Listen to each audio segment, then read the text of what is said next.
Good morning, everyone, and welcome to the Adaptive PE channel. We have Arlene McCarthy's 10th installment of yoga this morning.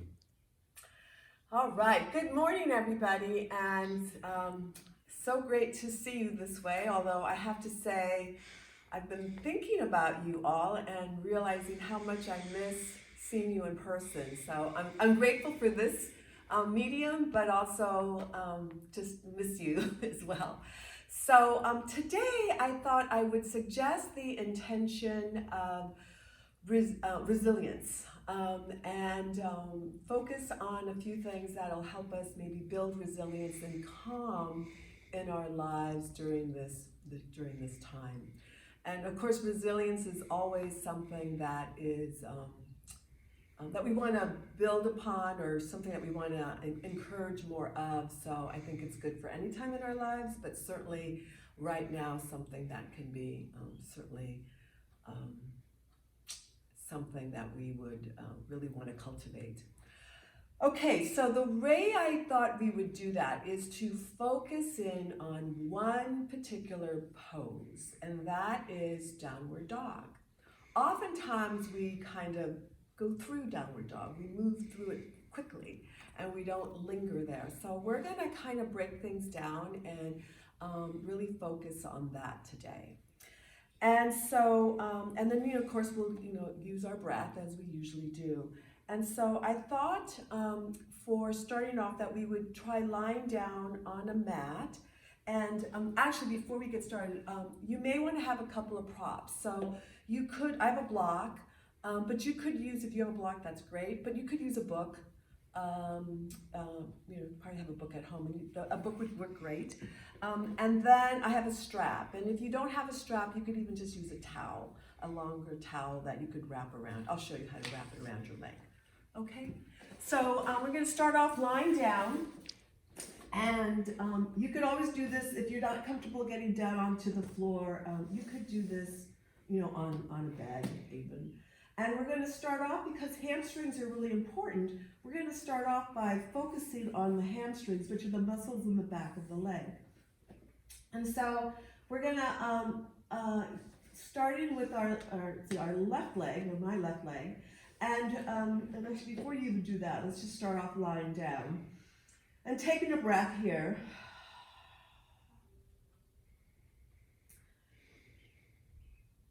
And filling up, taking a deep breath, and then as you move into your exhale, letting everything go. And then you're going to take another breath, and on the exhale, you can bring your left leg in towards you, and then you're going to take the strap or a towel, and you're going to wrap it around the ball of your foot. And the ball of your foot is just below your toes. Above the arch, but just below your toes. So kind of where it's the bony part there, the ball of the foot. All right, and then you're going to hold on to the strap, and you can hold on with both hands, and you're going to straighten out your leg. Now, some of you, your leg may be down here and straight, or it could be up here, or it could be anywhere. What's important here is to have your leg as straight as you can have it. Not how high it is, but rather just straight. So I'm going to just kind of stop my leg here.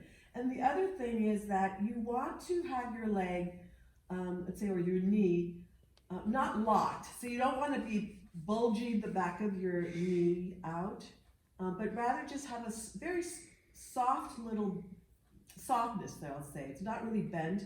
It's just a softness in your knee. So maybe, Scott, you could show the difference between this, where I'm bulging my leg back here. Yeah, that's a very good point you bring up. I struggle with that with my students constantly because they pull their leg too far back, and there's too much flexion in the knee. Right, so just a little bit of soft, it's more of a softness in the knee versus that locked in position. Okay, so just maintaining that softness, and I'm going to just take my leg here so you don't think you have to have it so high. And then you just want to hold on, and then here, take a breath, and on your exhale, you're going to pull very gently, but pull on the exhale, pull your leg in towards you. Okay, so the idea is to stretch these muscles back here, and these muscles attach just the back, say back of your knee, and then up towards your hip area here. All right, so you're gonna feel some pulling in through the back of your thigh. And that's what you should feel. It should be, but it, you know, it should be gentle. And again, keeping just the back of your knee just soft. Okay, so you could take a couple of breaths here, just, you know, and then maybe on an out breath, maybe your leg goes up a little higher. You know, maybe not, just holding it there. Just holding it will stretch your hamstrings. The other thing I want to say is with the right leg, making sure that the right leg, that my toes are pointed up towards the ceiling, my knee is pointed up towards the ceiling as well. So my leg's not rolled out. It's a little harder to see, but it's pointed, everything's pointed up towards the ceiling. Okay, and here with the left leg, if I can bring my ankle or my toes towards my head, that'll give you a little bit more of a stretch as well. Okay?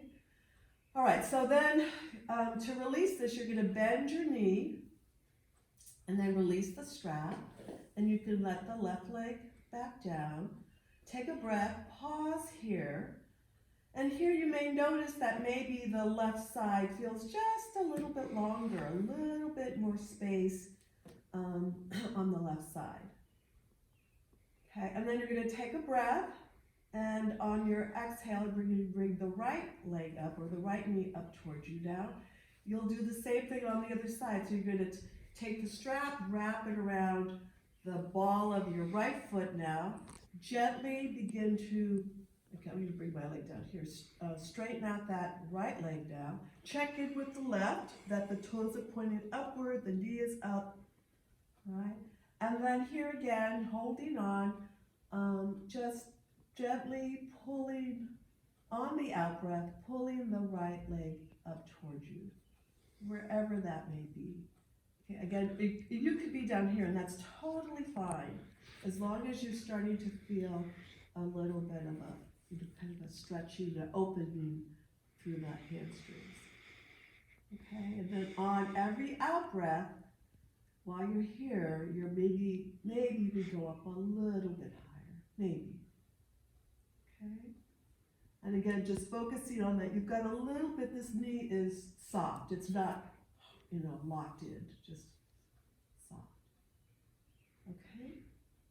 All right. So take a breath, and then you can go ahead and release the right leg, and we'll take the strap away, and then straighten out the right leg, and then just pause again, and now checking in, you know, are you feeling even on the two sides? And maybe stretched out a little bit in through those hamstrings. And the hamstrings, the reason we're focusing on that is that they're important for that downward dog position that we're going to eventually get to. All right, the other part of downward dog is that you use your arms a lot, right? So we're going to start to talk about our arms now. So here, you can go ahead and place your feet on the mat, so bending your hips and knees, or bending your knees. And now you can grab the strap, the block. You know, you can grab the block or your book. All right, and so here, you're gonna take a breath, and then on your exhale, you're gonna take the block and maybe have it this way, or your book horizontal, and then you're gonna press your hands inward. All right, so now I'm pushing my arms, or I'm pushing against the block, so my arms are active, right? And I'm also kind of thinking about spiraling as well. We talked about that a little bit last week, about spiraling your arms. So I'm also kind of bringing my biceps, in a sense, forward, at the same time that I'm pushing in. All right, and so here, my arms are active, and then I'm going to take a breath, and then on the exhale, I am going to start to move my arms back so that they eventually, hopefully, reach the mat. Now notice, as you do this, your arm may or may not go all the way back, but what you don't want to have happen, and I'm going to do this differently now, is that you start to go up and you kind of just release everything, and your back arches. You see that? So I'm going to come back and here, making sure that your tummy is engaged. So you keep your abdominal muscles are active. Your arms are active. I'm pushing into the book or the block that I'm holding on to. And then I take a breath.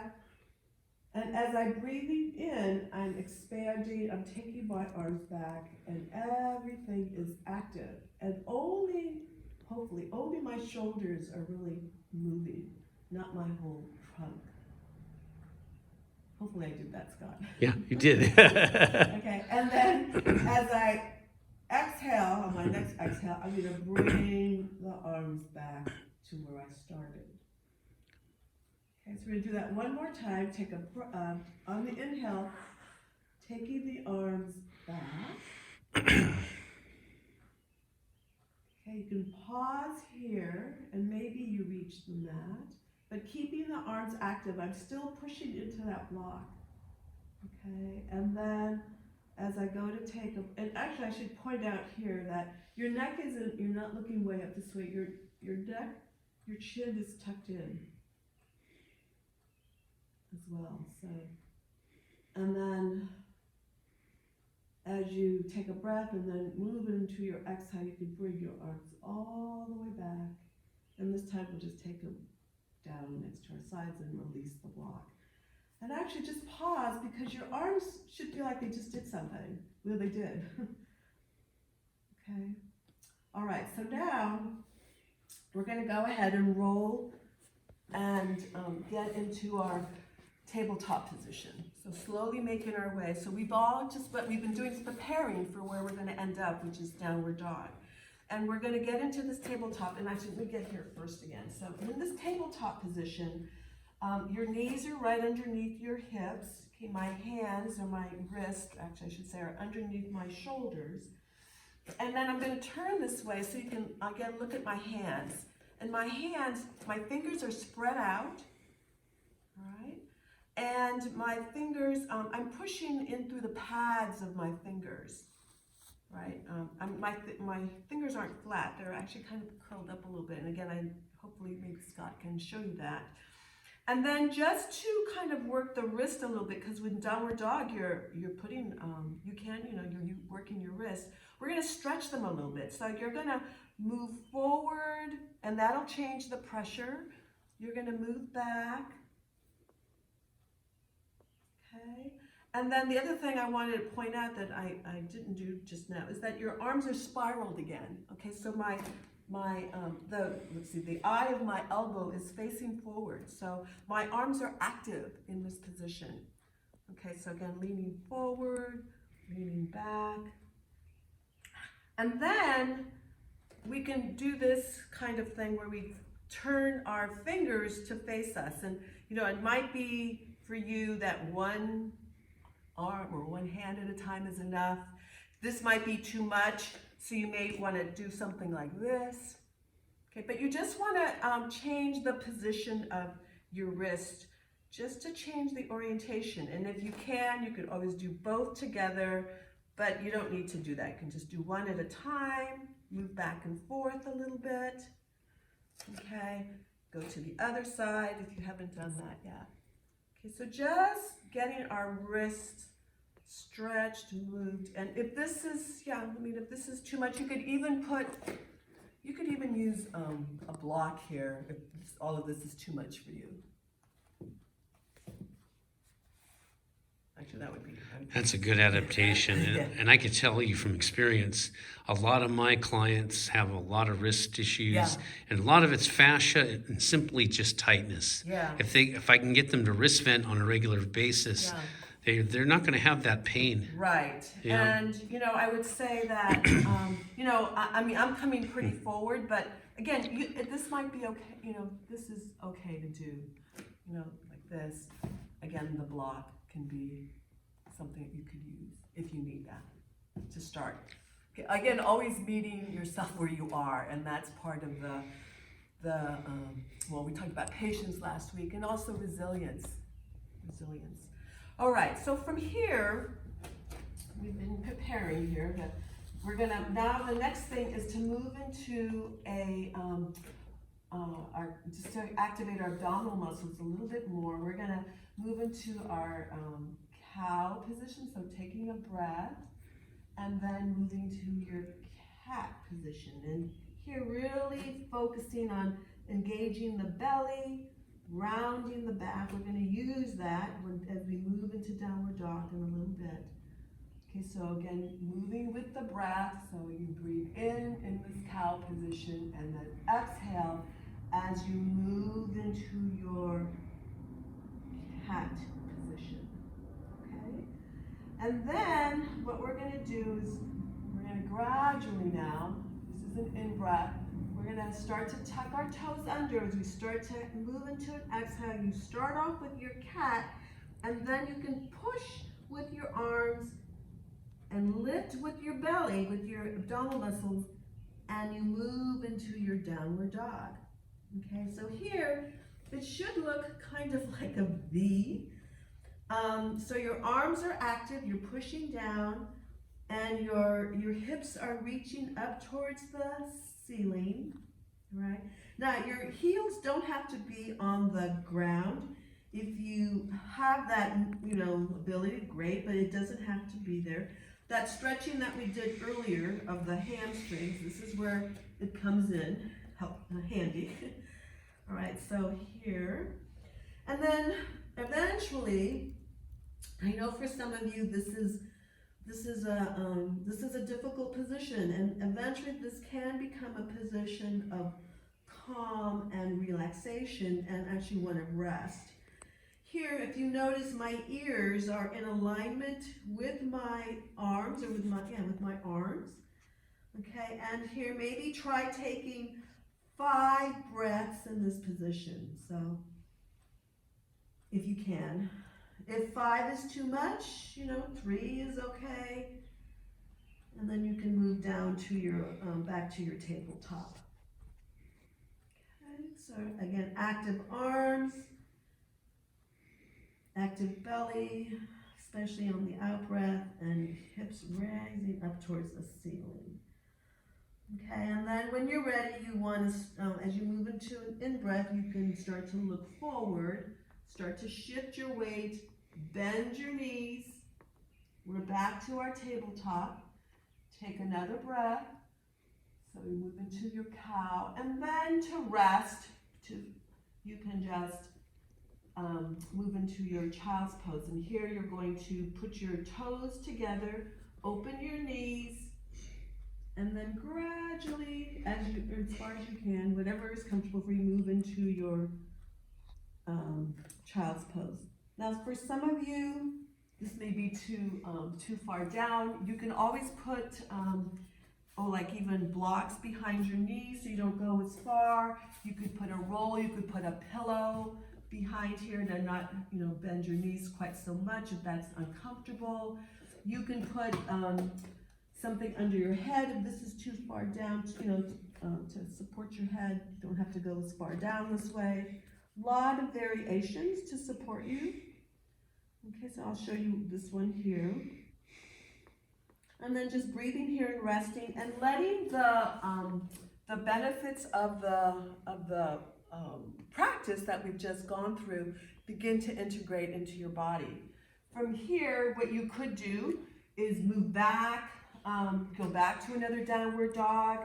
You could then move into sun salutations that we practiced last week. Move into any of the other segments that are already made for you. So today, again, wanted to just focus in on the downward dog, how you get there, and then once you're there, in a sense, letting yourself be there for a little bit longer than what you may be used to. Eventually, maybe even getting to 10 breaths, but that'll take time. So, all right, so I want to thank you all for joining in. Hopefully we will see each other before too long, and and hope that these sessions are helpful for you, and that you're enjoying them, and I'm grateful to Scott for being here and taping these. So, yeah, so we'll take one deep breath together, and maybe sitting up, and just take a deep breath together, taking our hands up, bringing them back down, exhaling, and I'll just end with namaste and thank you. Thank you, Arlene. And please don't forget to like and subscribe to our channel. And if you have a comment, please leave a comment. All right, thank you and have a great rest of your day.